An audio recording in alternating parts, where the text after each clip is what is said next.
Bastante nga rason pa bala ang gugma para panghawakan mo pa ang isa ka relasyon nga daw ginakuga ka na. Selos ang rason sang tanan. Selos nga abi mo simple lang bulngon. Apang daw kaangay sang isa ka balatian nga wala na ini sang kaayuhan pa.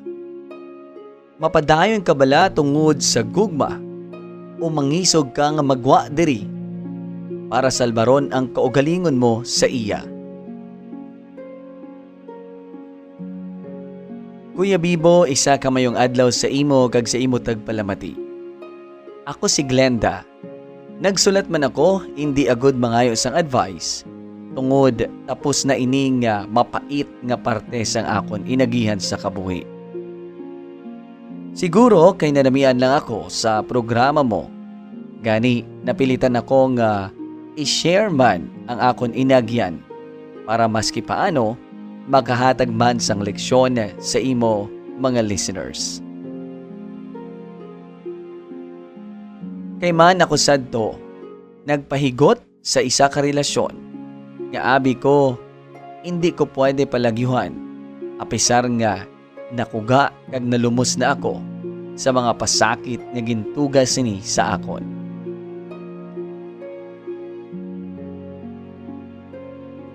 Maayo na lang Kuya Bibo, kaysa akon pagpangisog nga magwa sa nasambit nga relasyon. Nasalbar ko man ang akon kaugalingon sa kabugat nga sitwasyon sa matagadlaw-adlaw nga tanan. Kaupod ang lalaki nga way ako ginatagan sang bili. Apisar sang akon pagsakripisyo kag paliwat-liwat nga pagpili sa iya, kabaylo sang liwat-liwat yaman nga pasakit sa akon. Para mahangpan nyo, Kuya Bibo, istoryahan ta kamo sang akon heart story. May nakilala ako sa itong lalaki nga nangin nobyo ko. Nangin ka-live-in kami, kag tawgon ta lang siya kay Reynan. Nagkilalahay kami ni Reynan sadto sa clan. Ambot kun familiar kasi na Kuya Bibo. Tungod sadto, uso pa ang mga clanmates kag EB or sa mga hindi familiar sini, eyeball sa mga grupo o clan sa text. Tungod clanmates kami ni Reynan, taga mag-eyeball kami, upod kami sa clan, daw kami nagidpermi ang close. Sa tuod lang Kuya Bibo, palabarkada manggid ako sang una. Pero why kami yan naghahimo sang malain. Grupo-grupo lang, friends, amo lang na. Kay ti, amo na iya ang nakahiligan ko sang una. I-shortcut ko na Kuya Bibo. Si Reynan, nangaluyag na siya sa akon. Kag kay naluyag ako sa iya, ginsabat ko man siya dayon. Okay man kami sa una namon nga mga binulan. Hasta nakalabot kami 1 year. Kag nag-decide na lang kami nga mangita sang room. Kag magupod kami duha. Kag magupod kami nga duha sa isa na lang ka boarding house. Likom inatanan sa akon pamilya Kuya Bibo. Si mama ko na lang ang kaupod ko kag may duha ako ka mga utod. Kay wala na si Papa Kuya Bibo. Nag-obra ako sa mga baligyaan sang cellphones sa isa ka mall. Kag ang akon nga live-in partner nga si Reynan nagatrabaho naman sa isa ka fast food chain. Gani okay man kay masuportahan man namon ang amon mga expenses sa matagadlaw-adlaw nga tanan. Nagpadayon ang amon nga relasyon Kuya Bibo. Kag umpisa sadto nga nangin kami na. Hindi naman kami active sa clan namon. Si Reynan abi kuya, tama kasiloso. Do halos tanan nga mga ka-clanmates namon nga mga lalaki dito ang ginapangimunan niya. Sadto nga time, feel ko man eh. Kibalan mo, kung nagaselos ko nung isa ka tao, but silingon, palangga niya kasina. Kagamo na ang pagpati ko sang una. Hasta nga ang pagkaseloso niya, amugali ini ang mangin isa sa mga dako nga rason sang akon nga palasanon nga problema sa poder niya.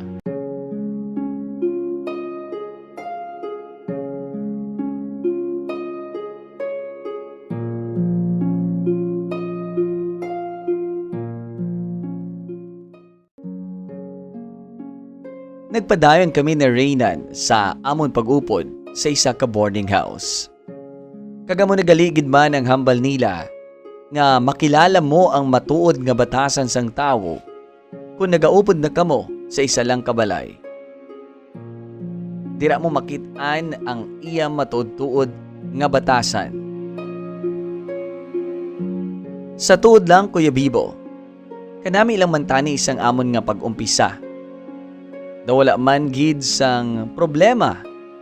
Luwas lang gid sa mga sita-sita iya sa akon. Kay maski halin lang ako sa ulubrahan, nga kun malate lang gamay pauli. Base kuno nga may ginaobra na ako nga kamalamalahan, kag ginalikom ko sa iya, nga nagatinunto kuno ako. Una, wala ko man ginatagaan gid sang big deal ang pagpalapangimon niya. Kay ti, hambal ko, basi normal lang man na sa magpartner. Especially nga bago lang kami nag-upod sa isa ka ilistaran. Bao Kuya Bibo, hasta nga daw nag-OA na katama. Inabala nga daw wala na sa normal ang tanan. Tanan nga giho ko daw puro na lang may issue. Pati mga cellphone ko na, pero minya gina-check nga kuno, base may lalaki ako. Dason, maski updanay kami sa isa kabalay, daw kaangay nga wala siya gasalig sa akon. Kag hindi ako sanay sina, nga puro lang duda, nga kuno, hindi gid ko magsala kuno, nga tuntuhon siya. Kay mabalaan ko gid kuno kung ano matabo sa akon. Ay ambot Kuya Bibo, panilagan ko daw praning siya katama. Kagamo na ina ang masami namon nga ginabaisan sadto. Hasta nga dawaay na kami sang kalinungan. Kay na bala nga pareho kami kapoy paghalin sa obra namon. Tapos taga-kitain namon sa boarding house. Daw mga kuring kami kagido, Kuya Bibo. Isasad to ka bes. Grabe ang away namon pag-abot sa boarding house. Kay tungod lang sa crew sang fast food chain nga ginkanan namon. Hamakon mo Kuya Bibo ha? Wala ka rason-rason. Ang grabe namon nga inaway sadto nga tion. Nagumpisa lang sang pagyuhom sa akon sang crew samtang nagahimos sang table nga buslan namon kaon. Abaw, pagpungko iya halin sa counter pag-order niya. Nangakig siya. Nga kuno, waay ako hiya. Ara lang siya upod ko. Galinandi kuno ako sa iban nga lalaki. Hindi ko mahangpan ang iya sining nga hugot sa amo to nga time Kuya Bibo. Ano ang ginhimo ko nga sala sa iya? O grabe ang akig niya sadto. Hindi gid siya gusto sang akon explanation. Nga kuno, basi ulobrahon ko gid man na kun wala siya. Kahuluya katama Kuya Bibo sang ginakto niya. To nagwara siya nga nag-walk out kag wala pa gani kaabot ang amon nga ginorder nga nabayaran niya na. Kag pag-abot sa boarding house, malala ang amon nga away nga duwa. Kay syempre, hindi ko man mabaton nga patu-patuan niya ako. Nga wala man lang sang karason-rason ang ginpangakig niya. Aw lang sa yuhom sang crew, kay syempre customer kami. Kag manghimo siya sang mga kinanaan kay mabulos kami sa lamesa nga ato. Tanan man gina-explain ko sa iya. Pero sarado gid ang utok ni Reynan that time, Kuya Bibo. Hasta nga sa wala ko gini-expectar, napatupan niya ako. Kagintampa niya ako sang makaduha ka beses. Tama kasakit, Kuya Bibo. Kay tungod, wala ko naagyan sa akon pamilya, especially kay mama. Kag wala na ako sang nahimo pa, Kuya Bibo, kundi ang maghilibion na lang.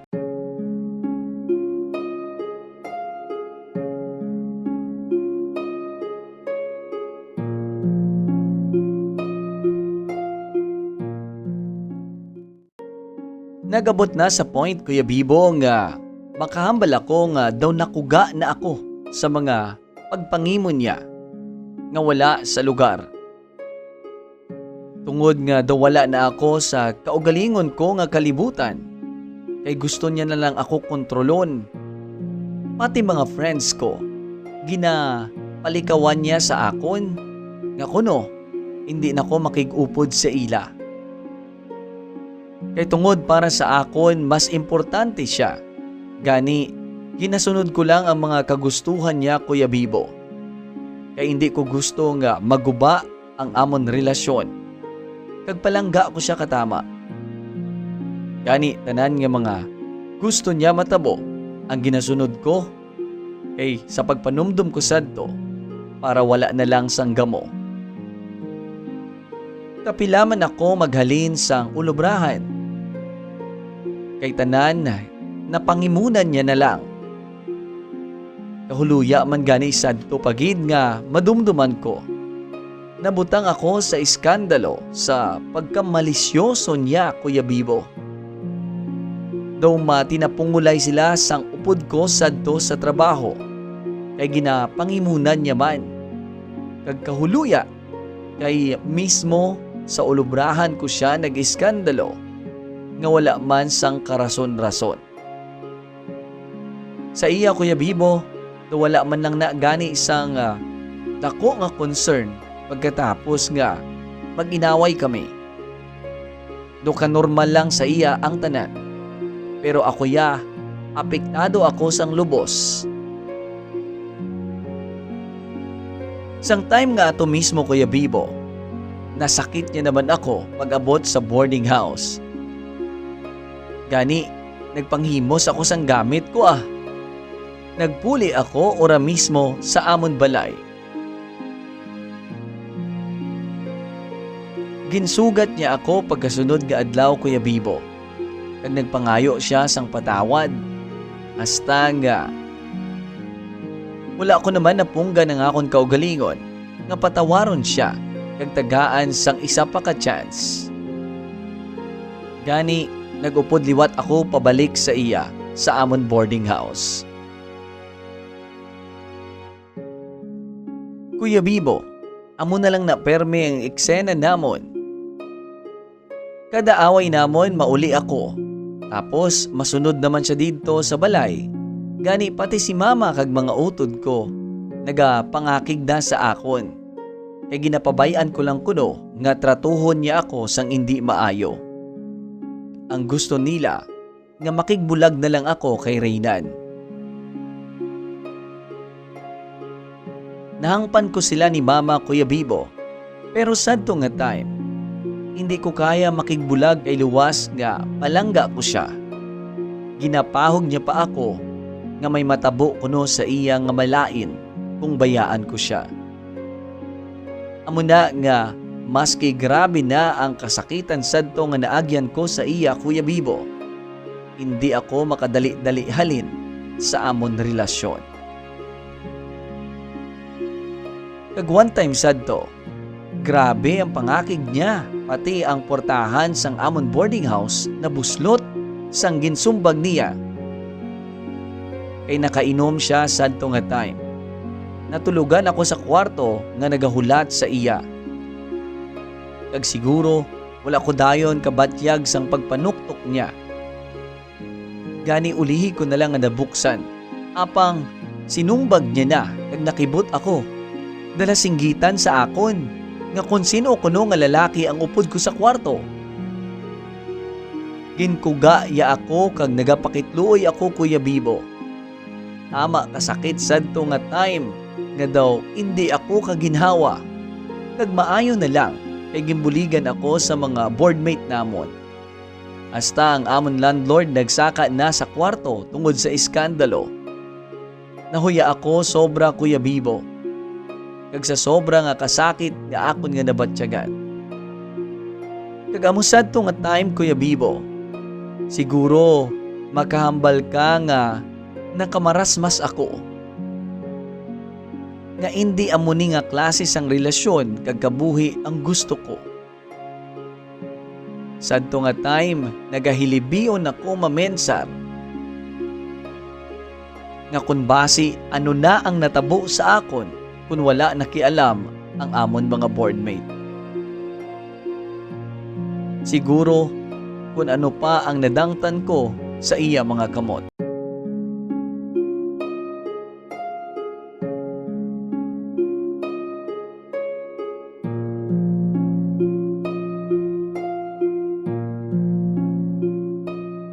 Kuya Bibo, sa natabo nga ato sa amon, nakabinag-binag ako nga hindi na insakto pa nga padayunon ko ang amon relasyon.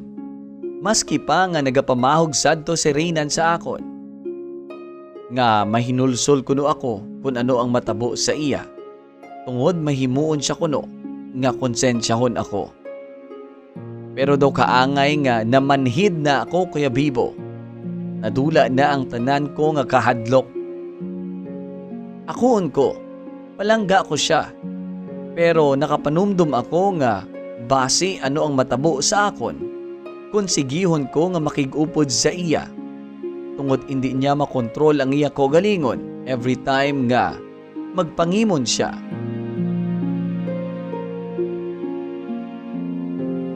Siya ang tawo nga puno sang insecurity sa lawas Kuya Bibo. Kag ako ya ang nagalukdo sang kasakitan. Dito ko man na-realize Kuya Bibo, naging pasugtan ko siya nga abusaran ako. Nagpalangga lang ako. Ubos-ubos ko ang kaugalingon ko para sa iya. Pero daw kulang pa hasta nga daw patyon niya pa ako. Tungod sa pagpangimon niya nga wala sang basihan.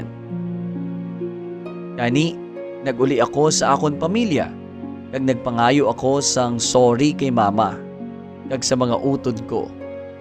Sa pagbaylo ko sa ila sa lalaki nga wala sang pulos. Kuya Bibo, nangin mapilit pa sadto si Reynan. Kag kapila pa kami nagpabarangay. Kay ga pinamahog siya kag nagapanggamo sa akon. Pati sa ulubrahan ko. Kay hindi na ako makigbalik sa iya. Hasta nga pusa na lang man siya nga naguntat pagkatapos nga ginuwarningan sang barangay. Hasta nga wala naman ako nasang balita sa iya. Sa subong, Kuya Bibo, may duha na ako kaanak.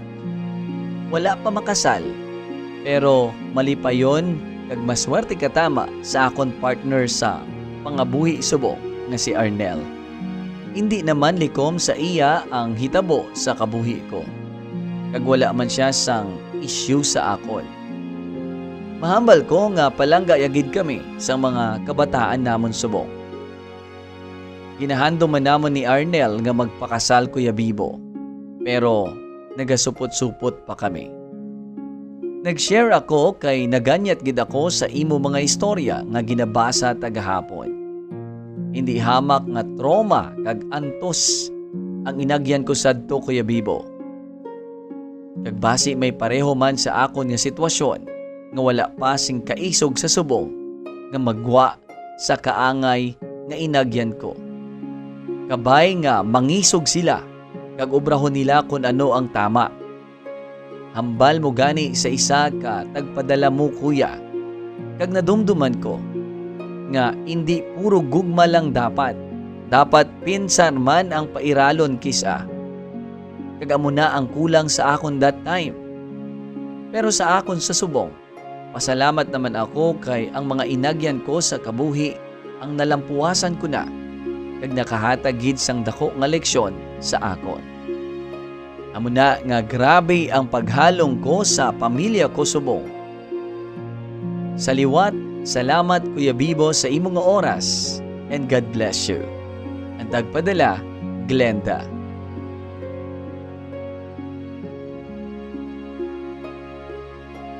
Glenda, madamo gid nga salamat sa imo pagsalig kag pag-share sang imo nga heart story sa amon tanan.